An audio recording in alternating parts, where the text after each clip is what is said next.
Every martial arts style has their own set of stances. Some specific to that style, such as the Chinese have their twist stance, the Japanese have their Hongetsu, which is the half moon stance, and we in Tang Soo have an X stance. And all martial arts styles share similar stances. Just like we share front kicks, round kicks, and punches, we also share front stances, side stances, and back stances. So today we're going to talk about the different stances we have in Tang Soo. Maybe they're similar to other systems, and hopefully you can learn a little bit about balance, control, and power. So without further ado, let's dance, people. Here we go.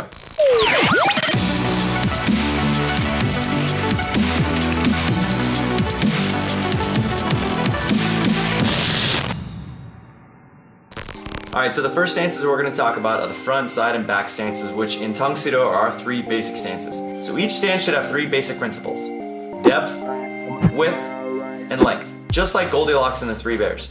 Not too hot, not too cold, but just right. So in our front stances, we want to take a step out and a step back, and that's pretty much the general spot of where you want to have a basic front stance. But to start off, just to practice, you're going to take your front knee and you're going to bend it and you're going to lock out your back leg. Those are the basic principles of a front stance. Now to get more in depth, we want to have depth. If you look down and see your toes, your stance isn't deep enough. So you want to bend your knee so much where your toes just disappear. The further apart you put your feet, the longer it's going to take you to go forward, and that makes the attack obsolete. It's going to slow you down and not make it effective. So we want to have a stance that's about 3 feet apart in terms of length. Now when it comes to width, we want to have our feet shoulder width apart. So all I have to do is look in the mirror and I can see the space between my feet. It's about shoulder width, maybe a little bit past, and that's where my width needs to be. Now to fine tune a front stance, we want to make sure that our front foot, toes are pointed forward. You want to have your back foot so your toes are pointed at a 45-degree angle, and your back heel is locked out so your back leg is straight. So that is the front stance. Now the relative of the front stance is the back stance. So when we do the front stance, we can actually shift straight back to the back stance and just start from there. All we're gonna do is take our back foot, or we're gonna turn our toes out about 90 degrees, and we're gonna turn our knee out with it. So the ratio of our back stance should be about 80-20. Imagine like there's a stool underneath you and you're gonna sit down directly on top of it. The back stance works really well for defensive technique, as if we're countering for a side kick or countering for a jab, we wanna put all that weight on that back leg with our foot turned out. We wanna have our chest turned out at a 45-degree angle to match the outward push of our back knee. So the back knee is pushed out, the chest is at a 45, and our direction is either going forward or it could be going backwards. Toes pointed forward, partial bend on the front knee.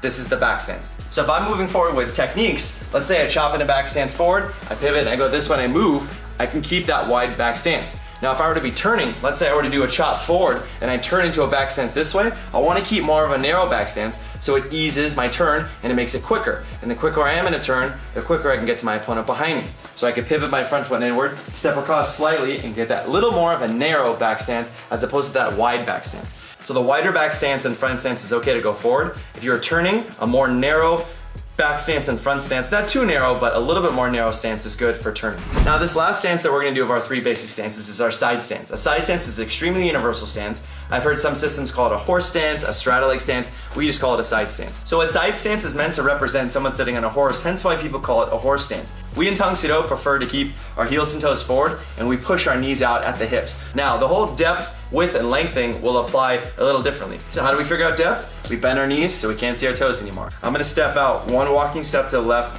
one walking step to the right, and then I'm gonna bend my knees with my heels out and my knees pushing out. This is where I wanna be on a side stance. When you're moving into a side stance, if I were to be moving towards you, I wanna be making sure that I'm gliding, not dropping. I don't wanna raise my foot up and sumo drop down. I wanna make sure if I'm doing a punch forward, I wanna glide that energy forward. Then I'm gonna be pivoting, gliding into my stance and bending my knees so I have a nice, even flow. What that's gonna do for my power is keep it consistent, keep it level, so all my power is going from one location to another without bobbing up and down to lose control and lose speed, and above all, lose momentum. So that is our side stance. Okay, now, for the more unorthodox stances, people always say, what's the purpose of this X crane and cat stance? Why would I ever do that? I would never do that in a street fight. Now, each of these stances has their place in combat. Now, should you use them all the time? No, probably not. But there's a time and a place for everything. So we're gonna start the first one out with what we call a cat stance. When the cat gets angry or when it's about to fight or when it's getting defensive, it curls up back. It's almost like a snake. It coils inward so it's protecting itself. These three stances we're about to do are a lot shorter.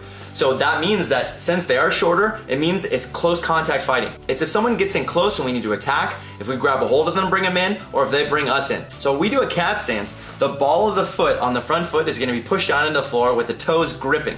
My heel will be pushed off the ground, and my back foot will be 45 degrees, just like we would be doing on a back stance. So I'm going to be bending my back knee and bending my front knee. We want to keep both of our knees bent so we keep level and we also keep balance. We call it a lower center of gravity. It'll keep us grounded to the floor so we won't sway in the wind like a flagpole. So we use this cat stance in Tang Soo in case someone comes at us. We have a form called Pyongan Iran, and when we do our 2 blocks, we uppercut, we're going to slide back to prepare for our half punch.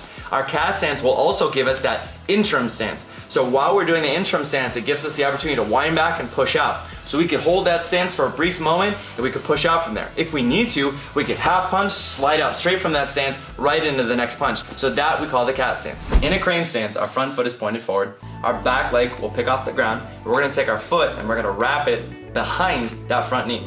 When we wrap it, our toes are gonna curl, and as they curl, they're gonna protect and control that kneecap. So as I wrap it behind, I bend my front supporting knee to get balance, get lower center of gravity.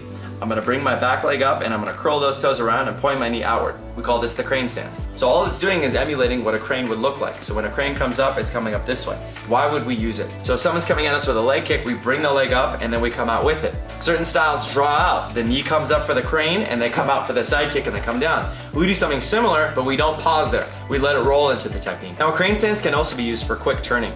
Since it is a short stance, it is a one-legged stance, we go from certain directions with a technique and we pivot and turn into that crane stance so we fall into another technique. Now the next stance we're gonna do is called an X stance. Now I haven't seen a whole lot of this stance used in other systems. It may be specific to Tang Soo.